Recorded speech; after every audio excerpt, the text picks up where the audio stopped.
welcome back to We Be Kids again. We Be Kids provides free activities for you and your family to do together to boost your well-being. It is summertime and you can tell by the leaves on the trees behind us. One thing that we love to do in the summer is to go camping. Sometimes out in the woods, sometimes off at campsites. And when we think of camping, we think of campfires. So in today's resource, we are going to show you how to make a safe campfire to add to your camping experience this summer.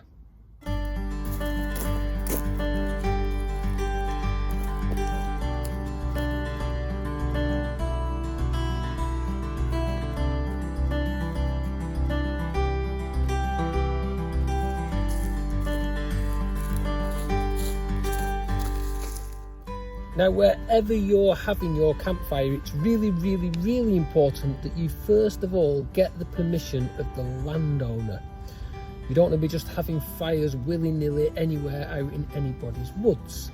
When you're asking for permission, you may also want to ask another couple of questions as well. Maybe ask if you can have the campfire on the ground or if it needs to be raised off the ground, and also ask them if you can use the wood that is in the wood or if you have to bring your own. We always like to bring wood of our own, don't we? Yeah.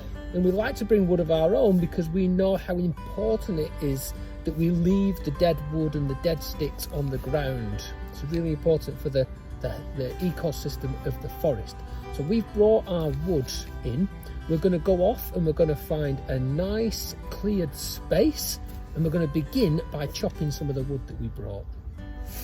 Ready? Yeah. Come on.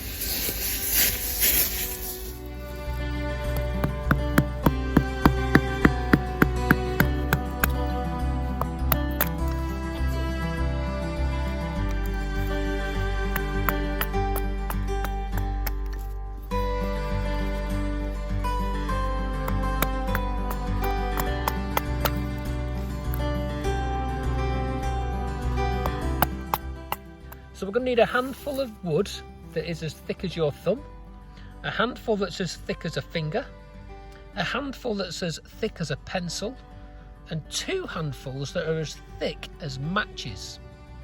We're also going to use a handful of wood that is in the round, and that is wood that hasn't been split at all.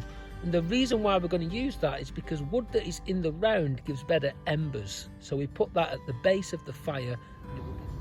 So now that we've got our clearing, the first thing that we need is 4 sticks, just like this. And these sticks are going to create the surround for our fire. Now these are really important. You see, they will stop the fire from spreading, but they also give us a good marker for the size of the fire that we want. Really easy for your fire to get out of control if you keep putting wood on. So these will be a good marker for the size of the fire.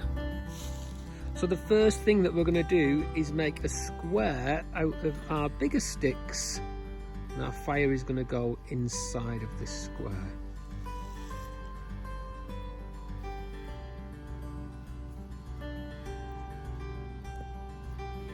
We're going to make a raft. And this raft is going to put a layer between our fire and the ground, because even in the summer the ground can be cold, and if you build your fire onto a cold ground, then it could put it out.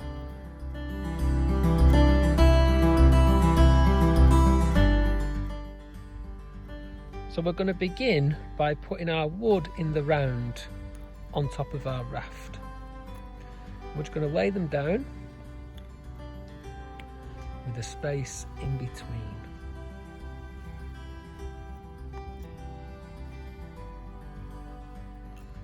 We're then going to take our wood that is thumb thickness, and we're going to lay that on top of the wood that is in the round, but going in the opposite direction.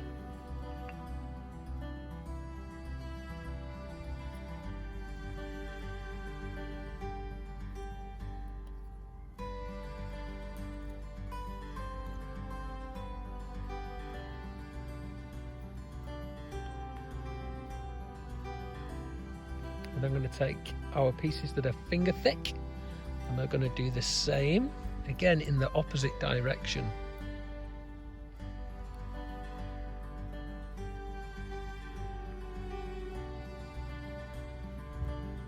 This kind of fire is called an upside down fire, and we like this one because it means you can get all your wood on, you can get it lit, and then you can either sit back and enjoy it, or you can carry on with what other tasks you have to do. So we're going to carry on by putting the next thickness on top of that.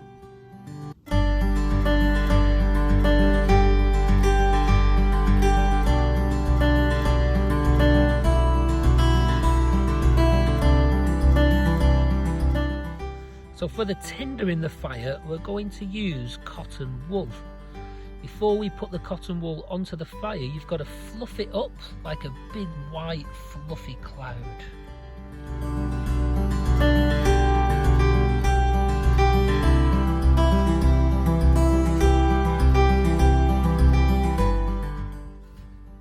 So next we're going to take the thinnest of the sticks and we're going to place them on the top of the cotton wool, and we're going to try and do this in a way where we leave lots and lots of gaps in between, and that will let the air flow through. So when we're building our campfire, we think about something called the fire triangle, and the fire triangle gives us the three important elements to any fire. One is fuel, which we have here in the form of wood and cotton wool. Another is air, which is all around us. And the third is a spark or a heat source. For this fire, we're going to use a flint and steel. But you can use matches or you can use a lighter, whatever you have available.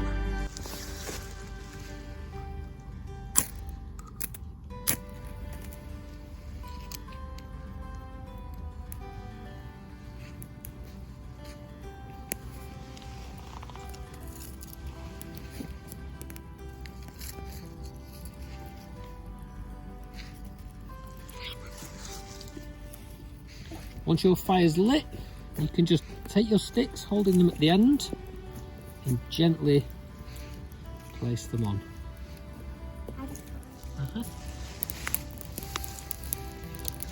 The type of wood that you use on your fire can be really important too. Each different wood has different burning properties. And there is an old poem called the Firewood Poem that teaches us more about the types of heat you get from different woods. Beechwood fires are bright and clear if the logs are kept a year. Chestnuts only good, they say, if the logs have been laid away. Make a fire of elder tree, death within your house will be. But ash new or ash old is fit for a queen with crown of gold. Birch and fir logs burn too fast, blaze up bright and do not last. It is by the Irish said that hawthorn bakes the sweetest bread.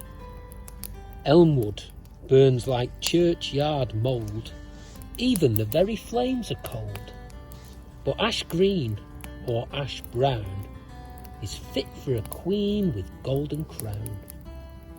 Poplar gives a bit of smoke, fills your eyes and makes you choke. Applewood will scent your room, pearwood smells like flowers in bloom. Oaken logs, if dry and old, keep away the winter's cold. But ash wet or ash dry, a king shall warm his slippers by.